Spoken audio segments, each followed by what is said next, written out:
Very good morning વિદ્યાર્થી મિત્રો. સાર્થક અંક વિશે વાત કરેલી ગઈકાલે. સાર્થક અંક કેવી રીતે મેળવવાના, રાઉન્ડિંગ ઓફ કેવી રીતે કરવાની, એની ટેકનિક, એના નિયમો, એ બધી કાલે ચર્ચા કરેલી.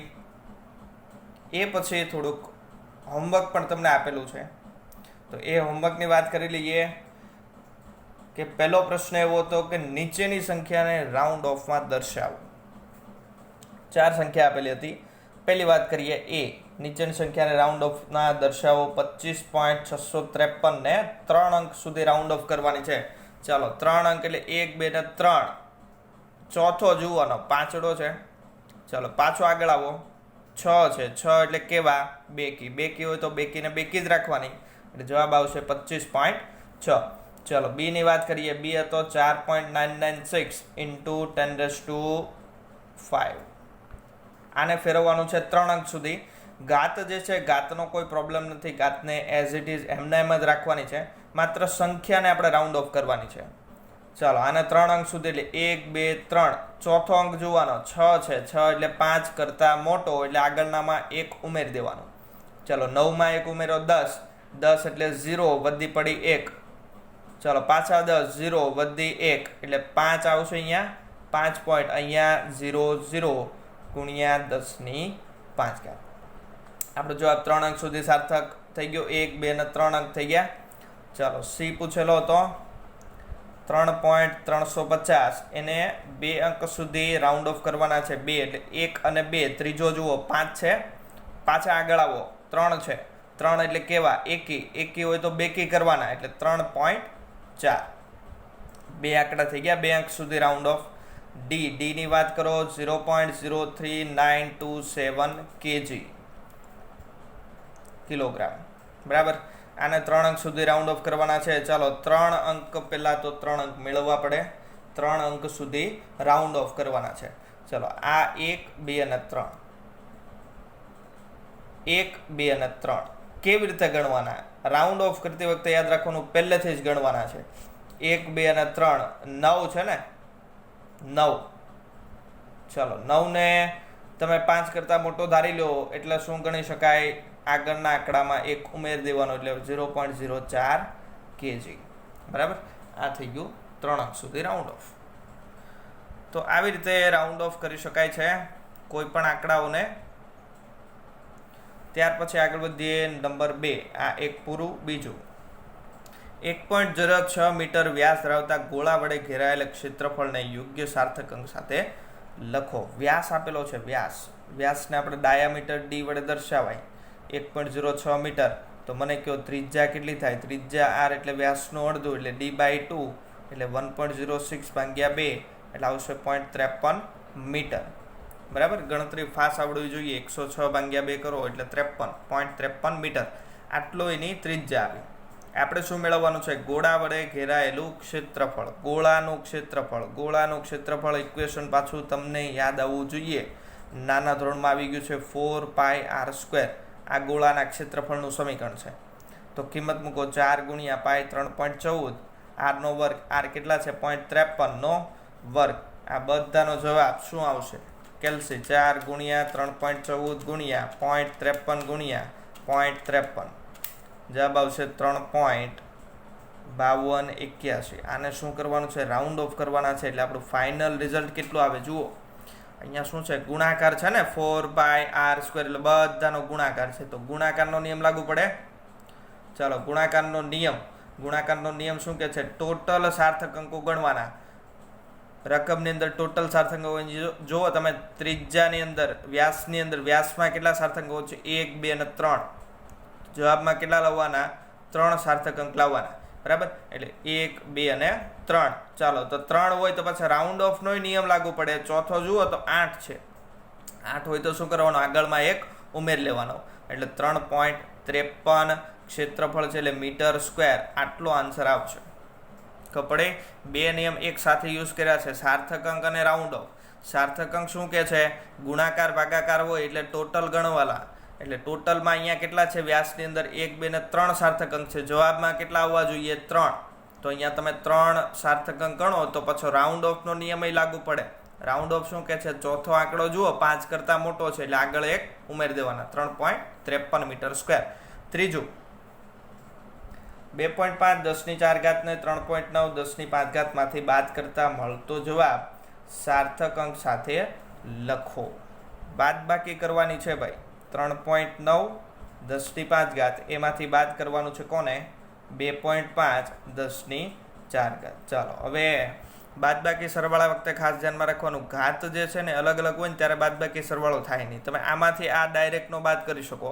શું કરવું પડે, ઘાત સરખી કરવી પડે. તો અહીંયા આ જે ઘાત છે 10⁴ એને મારે ફેરવી છે 10⁵માં. તો હું આવી રીતે લખી શકું, આ 3.9 ગુણ્યા 10⁵ એમના એમ છે, માઇનસ અહીંયા હું 5 ઘાત લાવવું હોય તો પોઈન્ટ આગળ જતો રહે, 0.25 ગુણ્યા 10⁵. હવે તમે 5 ઘાત એને કોમન કાઢી લો એટલે 10⁵. હવે તમે અહીંયા બાદબાકી કરી શકો, 3.9 એમાંથી 0.25 બાદ કરવાના એટલે 3.9 માઇનસ 0.25 જવાબ આવશે 3.65. 3.65 10⁵. પણ આપણે સાર્થક અંકની દ્રષ્ટિએ સરવાળા બાદબાકી કરવાના છે એટલે સાર્થક અંકમાં સરવાળા બાદબાકી શું કહે છે, પોઈન્ટ પછી મિનિમમ આવે એવું રાખવાનું. તો જુઓ અહીંયા પોઈન્ટ પછી કેટલો આંકડો છે, 1 જ. તો જવાબમાં કેટલો લાવવાનો, પોઈન્ટ પછી 1 આંકડો. અહીંયા પોઈન્ટ પછી 2 છે એટલે આ ગણવાના નથી, બરાબર. એટલે પોઈન્ટ પછી જવાબની અંદર 1 આંક આવે એવું કંઈક કરવાનું. ચાલો પોઈન્ટ પછી 1 આંક લ્યો તો એની પછીનો આંક જુઓ તો 5. તો પાછો આગળનો જુઓ બેકી છે, બેકી હોય તો બેકી જ રાખવાના. એટલે આપણો આન્સર કેટલો આવશે, આન્સર આવશે 3.6 ગુણ્યા 10⁵. બરાબર છે, એ આપણો આન્સર. ખબર પડી. ચોથા દાખલામાં હતું કે ગ્રોસરના કાંટા વડે માપેલ દળ 2.3 કિલોગ્રામ છે. ગ્રોસરનો કાંટો એટલે શું, ગ્રોસરી શોપ એટલે કરિયાણાની દુકાન. એ કરિયાણાવાળો જે કાંટો માપે એની મદદથી આપણે માપેલું દળ કેટલું છે, 2.3 કિલોગ્રામ. 20.15 ગ્રામ અને 20.17 ગ્રામના સોનાના 2 ટુકડાઓ બોક્સની અંદર મૂકવામાં આવે છે. એટલે આપણી પાસે એક બોક્સ છે અને બોક્સનું દળ કેટલું છે, 2.3 કિલોગ્રામ. એની અંદર આપણે 2 સોનાના ટુકડા મૂકીએ છીએ, એક 20.15 ગ્રામનો અને બીજો 20.17 ગ્રામનો. 2 પ્રશ્ન પૂછ્યા છે. પહેલો પ્રશ્ન છે બોક્સનું કુલ દળ કેટલું થાય. એટલે અહીંયા સીધી સરવાળા બાદબાકી કરવાની નથી, સાર્થક અંકને ધ્યાનમાં રાખીને આપણે સરવાળા બાદબાકી કરવાની છે, બરાબર.